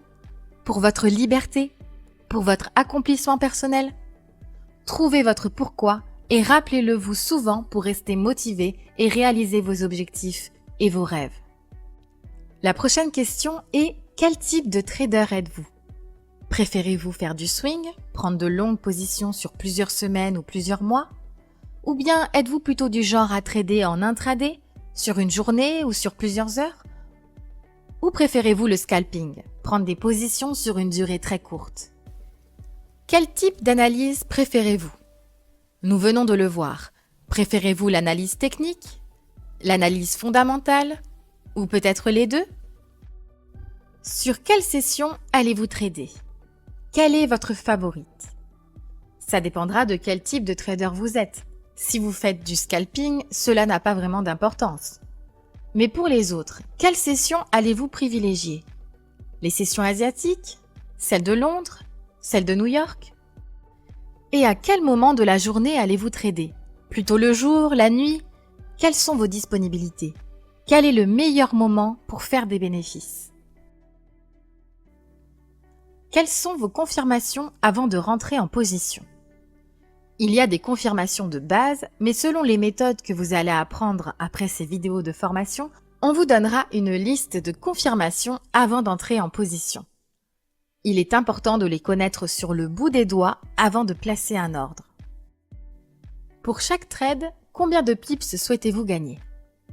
C'est très important d'établir le nombre de pips que vous souhaitez gagner. Si sur une transaction vous ne gagnez que 5 pips, peut-être que ce n'est pas assez pour vous. C'est selon le type de trader que vous êtes aussi. Ça vous permettra également de savoir combien de temps vous allez rester sur ce trade. Fixez et déterminez votre limite. Et par semaine, combien de pips souhaitez-vous gagner? Comme pour la question précédente, déterminez combien de pips vous souhaitez gagner par semaine. Cela vous permettra de vous fixer des objectifs et soyez réaliste, quitte à augmenter petit à petit votre objectif. En pourcentage, combien voulez-vous risquer pour chacun de vos trades? Nous vous conseillons de ne pas risquer plus de 3% de vos trades. Nous vous expliquerons pourquoi et comment dans une prochaine vidéo. En pourcentage, combien voulez-vous risquer chaque jour ou chaque semaine? Une fois dans le trade, comment allez-vous le gérer? Allez-vous déplacer votre stop-loss durant le trade? Comment saurez-vous quand il est temps d'arrêter? Le mieux est de connaître la stratégie sur le bout des doigts et de faire confiance en votre analyse. Mais établissez-vous des règles à respecter. Quelle est votre stratégie de sortie? Comment saurez-vous quand est-ce qu'il faut sortir du marché? Et comment allez-vous placer votre stop-loss? Combien de positions allez-vous prendre par jour, par semaine ou par mois? Cela dépendra du type de trader que vous êtes.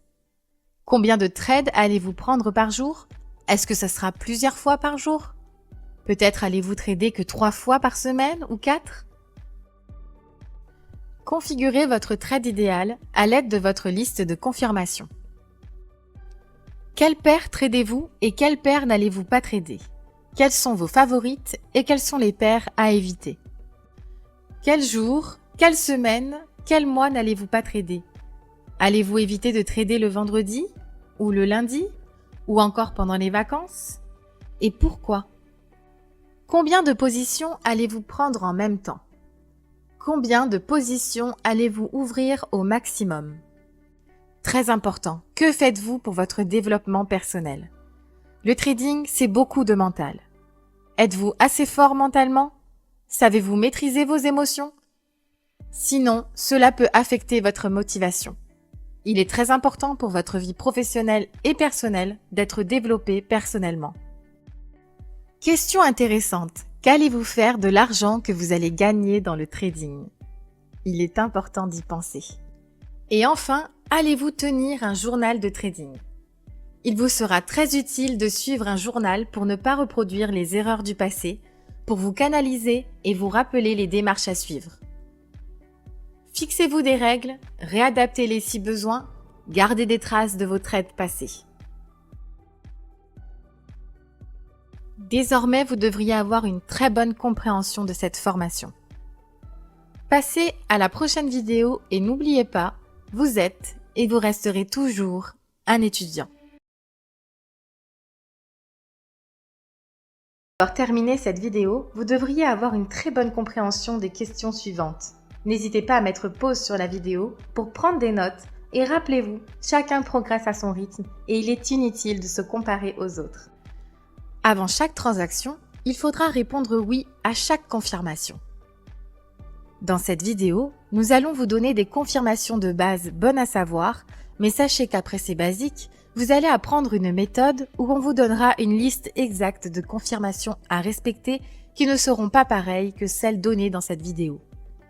Prenez tout de même des notes car ces confirmations font partie des confirmations de base dans le trading d'analyse technique. Voici les différentes confirmations de base. Nous allons vous les expliquer une par une. Tout d'abord, déterminez la tendance. Nous vous rappelons que la tendance est votre amie et qu'il faut toujours aller dans son sens. Si la tendance est haussière, avec des hauts de plus en plus hauts et des bas de plus en plus hauts, vous chercherez un achat. Et si la tendance est baissière, avec des hauts de plus en plus bas et des bas de plus en plus bas, alors vous chercherez une vente. Notre première confirmation est: est-ce que le prix est sur un support ou une résistance? Les supports et les résistances sont vraiment primordiales dans le trading. Savoir les reconnaître et les tracer est indispensable. La deuxième confirmation est: est-ce que les mèches des bougies vous indiquent-elles un changement de prix? Rappelez-vous, les mèches vous aident à prendre des décisions. En effet, lorsque les mèches sont sur une zone clé, cela indique un potentiel retournement de situation. Comme ici sur ce graphique. On observe dans le passé que le prix a changé de direction quand les mèches ont atteint ces zones clés. Et maintenant, la troisième confirmation. Est-ce qu'il y a une consolidation? Rappelez-vous, la consolidation, c'est quand le prix oscille de bas en haut dans une petite zone. C'est le signe que le prix est indécis. Le graphique stagne, la consolidation indique souvent un retournement de situation. Vous voyez sur ce graphique que lorsque le prix a consolidé, le marché s'est retourné. Passons maintenant à la quatrième confirmation. Y a-t-il une trendline? Comme nous avons vu dans les vidéos précédentes, la trendline est une résistance ou un support diagonal. En général, dans une tendance baissière, comme sur ce graphique, le prix rebondit sur la résistance, puis il la traverse et casse la trendline qui se transforme ensuite en support. Nous savons que c'est un signe potentiel de retournement de situation et que la prochaine tendance sera sûrement haussière. Le but est de chercher des confirmations qui vous indiquent que le marché va suivre la direction que vous voulez. La cinquième confirmation est: y a-t-il un pullback? Est-ce que le prix reteste la résistance ou le support? Sur le graphique ici, les petits rectangles blancs représentent les pullbacks. On observe que lorsque le pullback est proche d'une résistance ou d'un support, le prix a tendance à se renverser. Une fois que vous avez répondu par oui à toutes vos confirmations, alors vous pouvez rentrer en position sur le marché. Une dernière chose, rappelez-vous que vous ne pourrez pas prédire le marché. Même si votre analyse est bonne et que vous avez toutes vos confirmations, il se peut que le marché en décide autrement. Le marché a toujours raison. Désormais, vous devriez être en mesure de répondre et de comprendre les questions suivantes. Lisez-les et répondez-y tranquillement. Dès que vous avez fini, passez à la prochaine vidéo et n'oubliez pas, vous êtes et vous resterez toujours un étudiant. Avant de commencer, il faut impérativement connaître les sujets suivants. Si ce n'est pas le cas, retournez voir les vidéos précédentes. Elles sont d'une importance majeure pour la suite de cette formation. Après avoir terminé cette vidéo, vous devriez avoir une très bonne compréhension des questions suivantes. N'hésitez pas à mettre pause sur la vidéo pour prendre des notes et rappelez-vous, chacun progresse à son rythme et il est inutile de se comparer aux autres. Pour commencer, nous allons parler du compte démo et du compte live. Quelle est leur différence? Le démo vous permet de vous entraîner sur un marché réel, de faire des gains fictifs ou des pertes fictives avec de l'argent fictif. Restez en démo aussi longtemps que nécessaire, le temps d'apprendre la méthode sur le bout des doigts et le temps de prendre confiance en vous. Ne vous précipitez pas. Je vous rappelle que vous êtes en train d'apprendre une compétence qui vous paiera pour le reste de votre vie. Il est important d'être bien entraîné. Une fois que vous êtes prêt, c'est l'heure de la pratique. Sur un marché réel, pour faire des gains réels, des pertes réelles, avec de l'argent réel. Ayez confiance en vous. Si ça a fonctionné en démo, ça fonctionnera de la même façon en live. Maintenant, nous abordons le sujet le plus important de tous les basiques, votre money management. Voici la clé de votre réussite sur le long terme. À chaque trade, risquez 1% à 3% de votre capital. Beaucoup de personnes le savent, mais beaucoup de personnes ne s'y tiennent pas. Ils sont tellement excités et enthousiastes de trader, surtout lorsque la plupart des trades sont gagnants, qu'ils risquent un gros pourcentage de leur capital en mettant une taille de lot inappropriée. 100% des traders qui ont échoué ont eu un mauvais money management. Nous savons qu'avec la méthode, nous avons en moyenne 85% de nos trades gagnants. Mais nous savons également une chose. Le marché a toujours raison. Il est bien d'avoir confiance en vous, mais il faut savoir avoir confiance intelligemment, connaître et reconnaître vos adversaires. Même avec les bonnes méthodes, sans un bon money management, c'est une évidence, vous perdrez tout. Le trading n'est pas un jeu de poker. Il est primordial de maîtriser ses émotions. Prenons un exemple. Admettons que vous commencez avec un capital de 1000 € et que vous prenez une position sur euro-USD. Combien allez-vous risquer? Si vous risquez 1% de votre capital, dans le cas où le trade est perdant, vous acceptez de perdre 10 €. Si vous risquez 2%, vous acceptez de perdre 20 €. Et si vous risquez 3%, vous acceptez de perdre 30 €. Les pertes sont les seules choses que vous pourrez contrôler dans le trading. Alors contrôlez-les de la façon la plus intelligente et raisonnable possible. Prenez un instant pour regarder ce tableau. Il vous montre l'importance de protéger votre compte. Sur 13 trades, vous avez à gauche un money management de 2% et à droite un money management de 10%. On pourrait croire que 10% ce n'est pas beaucoup. Mais regardez ce que vous disent les chiffres. Avec un risque de 2% par trade, même après 13 pertes, 78% de votre capital est conservé. Avec un risque de 10%, avec le même nombre de pertes, vous n'avez plus que 28% de votre capital. Nous sommes dans le trading car nous voulons gagner de l'argent. Cet argent, pour qu'il prospère, doit être protégé. Règle numéro 1, protégez votre capital. Règle numéro 2, respectez toujours les méthodes qui vous seront enseignées. Règle numéro 3, toujours respecter la règle numéro 1 et 2. Un bon money management se gère grâce à la taille de votre lot et aux pips de votre stop loss. Votre stop loss va dépendre du type de trader que vous êtes.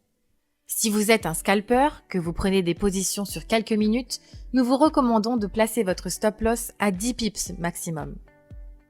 Si vous êtes un trader intraday, que vous prenez vos positions sur quelques heures, il est conseillé de placer votre stop loss entre 10 et 40 pips. Pas plus de 80 pips si vous aimez prendre vos positions sur plus d'une journée. Et entre 80 et 250 pips pour un swing, sur une position de plusieurs semaines ou même sur plusieurs mois, auquel cas votre stop loss peut être placé à plus de 250 pips. Plus vous tradez sur une longue période, plus votre stop loss sera élevé en pips, car il faudra laisser le marché respirer en se réajustant de temps en temps. Vous vous souvenez que la tendance est votre ami? Eh bien ce site MyFXBook est votre meilleur ami. Il permet de calculer la taille de vos lots. Nous allons vous montrer et vous expliquer comment fonctionne ce site. En cliquant sur ce lien, vous arrivez sur cette page. Ici, vous allez rentrer la taille de votre capital, par exemple 1000 €. Puis, votre risque ratio. Je vous rappelle de ne pas risquer plus de 3%. Nous allons donc mettre ici le chiffre 3. Et enfin, en dessous, le nombre de pips que vous acceptez de perdre en rentrant la taille de votre stop loss. Sélectionnez la paire que vous voulez trader, puis cliquez sur Calculate. Et voilà le résultat. Si votre trade est perdant, vous acceptez de perdre 30 €. Et juste ici, vous avez la taille de lot. C'est cette taille de lot que vous allez rentrer avant de prendre le trade. Il est vraiment important de calculer la taille de lot pour chacun des trades que vous allez prendre. Tout va dépendre de votre capital et du type de trader que vous êtes.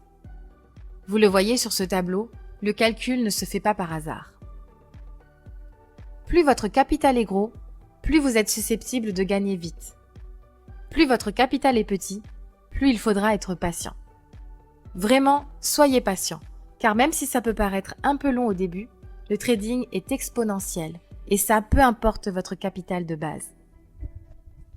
Désormais, vous devriez être en mesure de répondre et de comprendre les questions suivantes. Lisez-les et répondez-y tranquillement. Dès que vous avez fini, passez à la prochaine vidéo et n'oubliez pas, vous êtes et vous resterez toujours un étudiant.